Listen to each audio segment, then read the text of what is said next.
investasi saham itu perdagangan semu atau tidak benar-benar terjadi. Saham itu judi.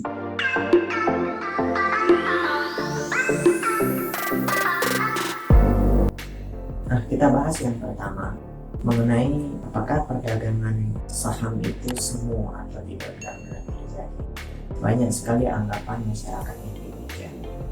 Nah, sesungguhnya investor itu benar-benar membeli saham karena terlihat dari bukti transaksi yang dikirimkan.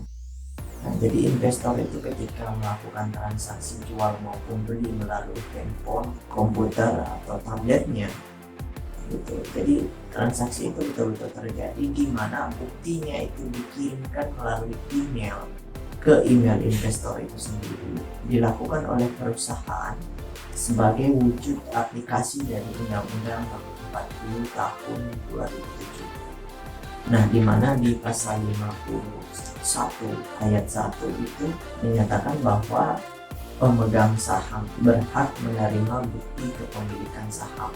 Nah, seperti itu. Jadi yang dikirim dalam file PDF ya seperti ini, itu adalah bukti kepemilikan saham. Nah, sahamnya itu mana? Gitu. Banyak yang masyarakat yang bertanya sahamnya itu mana.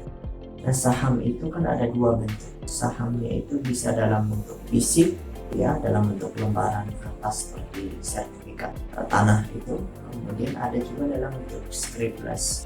Nah, itu sama saja menurut undang-undang itu sah. Dan sesungguhnya ketika kita membeli saham, yang kita beli itu adalah sebuah perusahaan.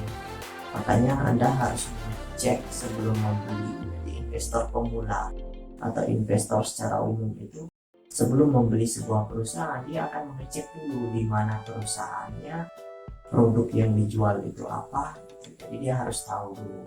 Seperti itu. Jadi kita para investor itu bertransaksi saham itu jadi betul-betul menjual perusahaan yang betul-betul ada. Jadi perusahaan itu sebagai barang atau produk dan saham itu juga sebagai produknya. Jadi kita betul-betul menjual perusahaan seperti itu. Nah, saham tadi seperti yang saya katakan dalam bentuk scriptless atau dalam bentuk fisik.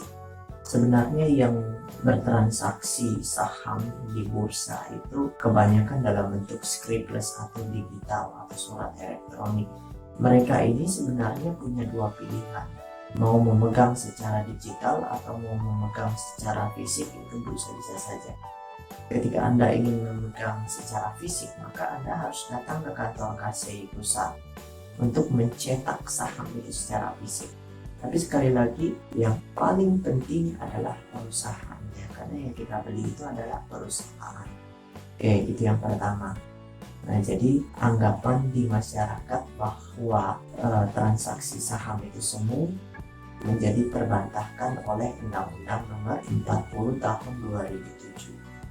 Nah, di sana di pasal 52 itu sudah jelas bahwa kita membeli saham dan saham itu mewakili perusahaan dan perusahaannya betul-betul ada. Jadi transaksi meskipun kita lakukan melalui handphone, melalui komputer, itu benar-benar kita membeli sebuah perusahaan. Nah, kemudian yang kedua, kabar hoax yang kedua itu adalah banyak masyarakat yang beranggapan bahwa transaksi saham itu adalah judi. Nah, mereka sebenarnya tidak mengerti kata judi itu sendiri. Judi kalau dalam Kamus Besar Bahasa Indonesia, kita merujuk ke Kamus Besar Bahasa Indonesia. Nah, judi itu adalah permainan dengan menggunakan uang atau harta benda sebagai taruhan. Kata kuncinya di sini adalah kata taruhan.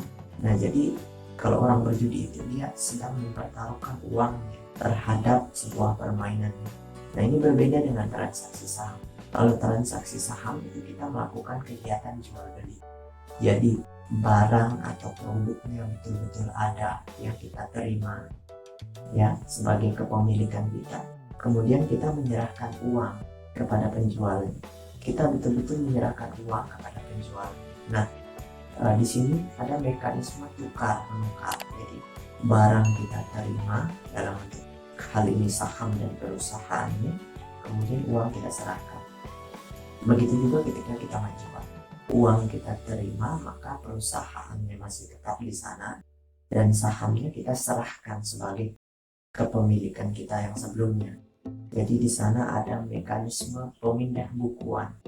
Jadi itulah keuntungannya ketika kita pegang saham itu secara scriptless. Jadi ketika kita pegang secara scriptless, maka saham fisik kita itu berada di kantor KCI.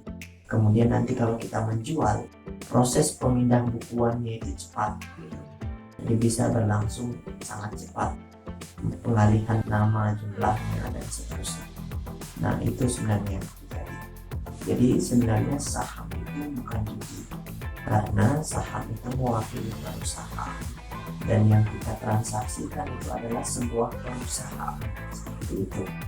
Jadi anggapan masyarakat yang keliru adalah bentuk mekanisme transaksi, karena banyak masyarakat yang melihat itu kita melakukan transaksi di handphone, kita melakukan transaksi di sebuah komputer misalkan. Jadi mana barang yang dijual, itulah hal yang mereka tanyakan seperti itu. Ya tidak mungkin kita bisa memindahkan perusahaan, mengangkat seperti menjual sepatu, kan? Jadi walaupun perusahaannya, yang penting kita menjual saham itu, yang penting sahamnya kita pegang berdasarkan undang-undang kita sah memiliki kepemilikan di sebuah perusahaan itu, dan perusahaan itu bergerak di bidang yang real gitu. Artinya betul-betul perusahaannya ada, produknya jelas, dan produknya halal, seperti itu. Ya demikianlah kabar-kabar hoax yang beredar di masyarakat, yang saya bantah menurut pemahaman saya dan beberapa buku-buku yang telah saya baca dari berbagai peraturan perundang-undangan yang telah ditetapkan oleh pemerintah. Demikian episode Yuk Nabung Saham tentang kabar-kabar hoax yang beredar seputar investasi saham.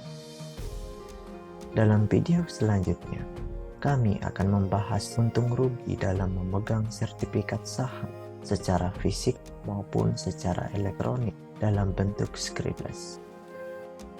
Pastikan Anda telah berlangganan video-video terbaru dari kami. Saya Kadek Martayasa. Sampai jumpa di episode selanjutnya.